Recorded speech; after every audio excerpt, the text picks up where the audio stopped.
Thank you, gentlemen. And now I've got the pleasure of having Tiffany Kudravetz.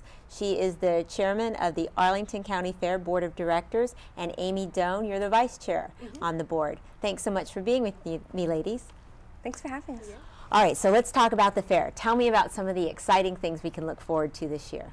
Oh, this year is going to be the best ever. What we've done is we've brought back a lot of the favorites from past years, the racing piglets, all the food vendors, the indoor vendors, live entertainment, all of the competitive exhibits. But also we've expanded our local programming. So in addition to the local groups who would perform inside, we have high school bands performing outside. We have a magician. The Sonetic Theater will be there. So we're really excited to have more local talent. And also the turf field, which is just a really great field at TJ, we're really taking advantage of this year. So we'll have an Arlington Social Sports League doing demos, the Soccer Association, the lacrosse team, and we'll also have DC United.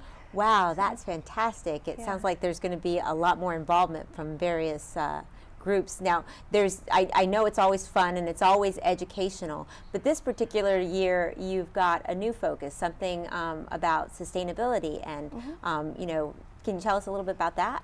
Sure. With our partnership with Arlington County, we've been able to really dive into what sustainability means and showcase that at the fair. So we've have a Live Green, Learn Green theme for competitive exhibits, and then throughout the fair we're really beefing up what we're doing to show that Arlington County Fair is sustainable and partner with the county. Outstanding. Now, you have lots of different organizations and various sponsors that help you bring this fair together. Tell us about some of the long-standing organizations and also some of your sponsors. Okay. Our sponsors range. We have Comcast, we have Dominion. They're doing a really great booth indoor to talk about green power.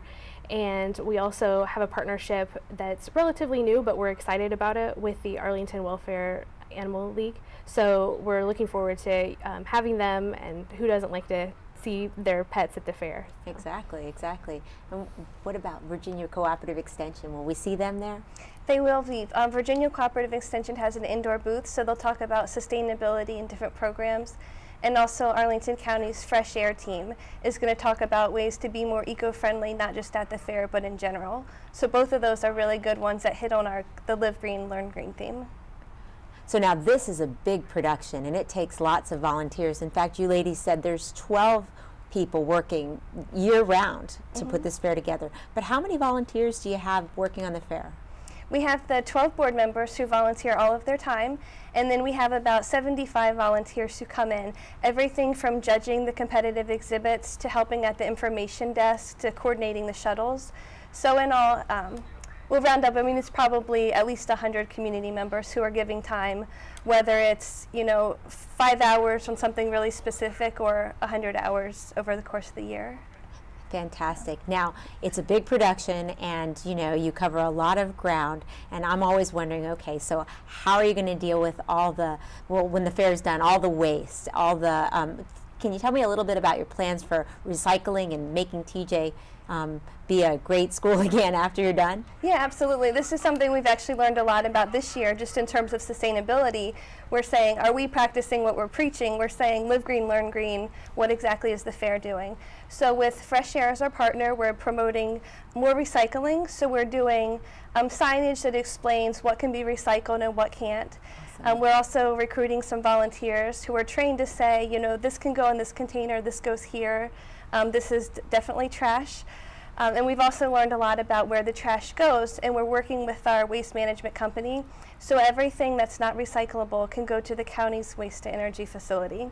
And our fun fact that we learned is that by taking the waste there, it can provide power for 23,000 homes, and that means that only 10% actually ends up in landfills.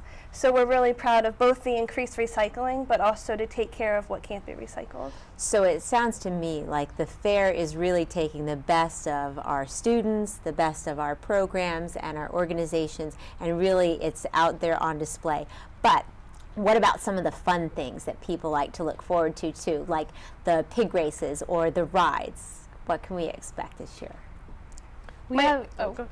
My personal favorite are the deep fried Oreos, which you left off the list, but I'm sure lots of people will love. Okay. But absolutely, there's racing piglet shows from Wednesday night, Thursday night, and then 5 shows Friday, Saturday, Sunday, which is really exciting. The Harlem Wizards, if you came last year, they did shows on 2 days, but they do dance parties in the middle. There's face painting on the kids' court. So I mean, there's a lot of interactive things both inside and outside, and everyone loves to shop. And the indoor vendors area is a great place for arts and crafts vendors, but also to learn, because there are civic associations and nonprofit organizations there too. So I think it's a good mix of, I think all of that is exciting. Those are probably my favorites. I know that there's a woman across the street right now who has already been testing her pies so that she can compete in the fair. Is there anything new in the competitions this year? Our competitions are relatively the same as last year, minus that we have the theme, the Live Green, Learn Green. So we're really excited to see what comes from that. Just about every category has an opportunity for competing with the theme. So it'll be interesting to see what Arlington, how they interpret the Live Green, Learn Green theme. And those categories are broken up by age groups too. They So are. So tell me those age groups and how people can. Sure, we have. What's youngest is youth, like 5 to 12, all Okay. the way up to senior adults and everything in between. Most of the categories have 4 or 5 age groups. Okay, and then the fair takes place when? From August 8th? 8th through the 12th. Okay, and the hours? It's different every day. Okay. It's on our website, but it starts at 5 o'clock on Wednesday, so 5 to 10 p.m. on Wednesday, Thursday, and then the rest are on the website. But if they show up Wednesday, they can pick up the guide and have a good reference. Excellent, excellent. All right, well, ladies, thanks so much. This is exciting. I think it's what people are looking forward to, and I know that they shouldn't miss it. So thank you for watching Arlington Weekly News. I'll see you at the fair.